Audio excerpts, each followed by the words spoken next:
All right, this is a walkthrough of short story Right Hand. Now we're going to do the whole song in this walkthrough, so it's going to be a lot. Number one, make sure you have your music out in front of you. So even if you've just begun sight reading, you should know that that very first note sitting on top is G. So you're gonna follow along in your music as we do this. The first note is G, and then it's gonna go F E. So G F E. Now that E, because it's at the end of a slur, this thing right here, that E is gonna be short, even though it's not marked as staccato. So notes at the end of a slur are often, almost always, as short as a staccato. So it's gonna sound like this. Then you're gonna play E again, but longer. And then the D, same thing, end of a slur is short. So G, F, E, that's a rest. E, D, rest. D, C, holds for 3. So this kind of note here with a dot at the end, that means it's going to hold for 3. If it didn't have the dot, it would mean to hold for 2.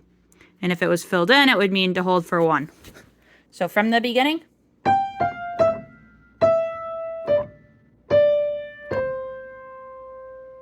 The rhythm here is a little tricky. It's something called syncopation. So it might be a little uncomfortable to play at first. So keep practicing this part until you make it sound like this.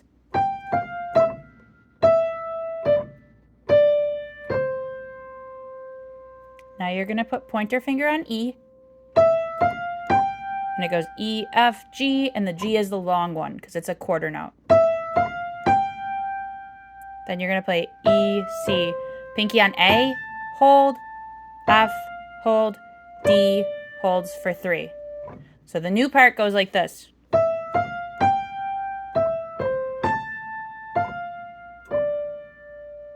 I'm going to play it one more time, just the new part.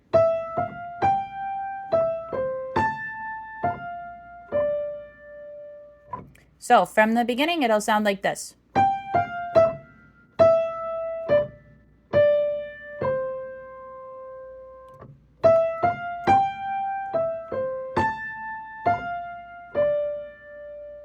Then it briefly goes back to the beginning. So you're going to play this part again.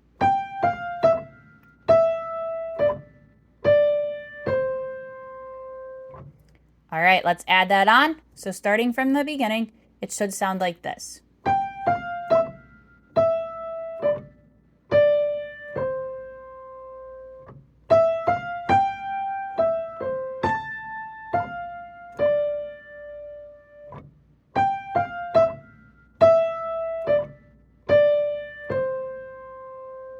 Make sure you're really good at that part because the next part's a little tricky.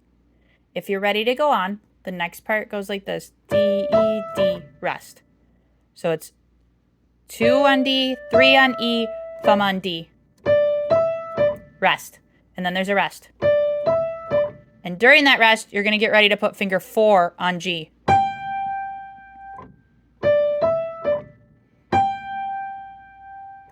So that G is going to hold for 1.5. 1 and. Then you play F sharp, E, F sharp, G. So the hard part, from the hard part.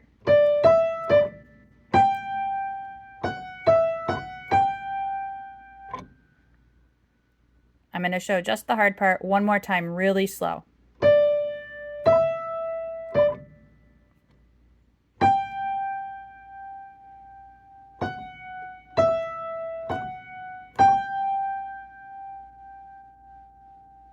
And yes, that last G really is that long. So from the beginning.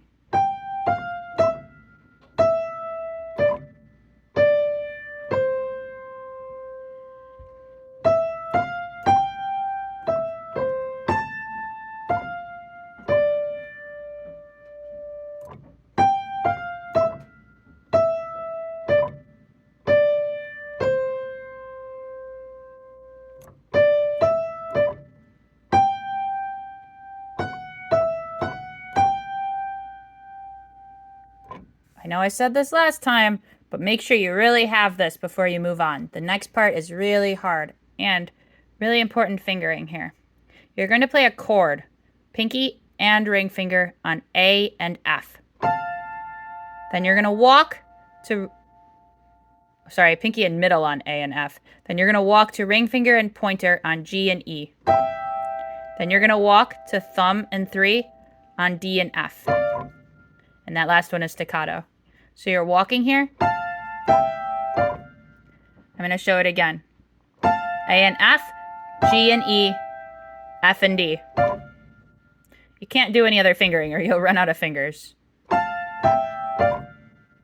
So make sure you get really good at that.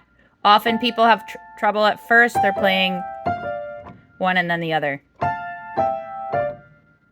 When you're ready to go on, you're going to, it's kind of like a rest.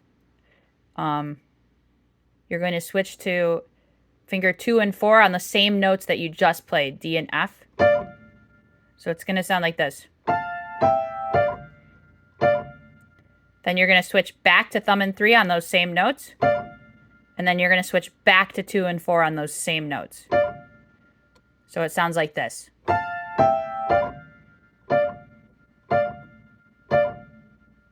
I'll demonstrate again.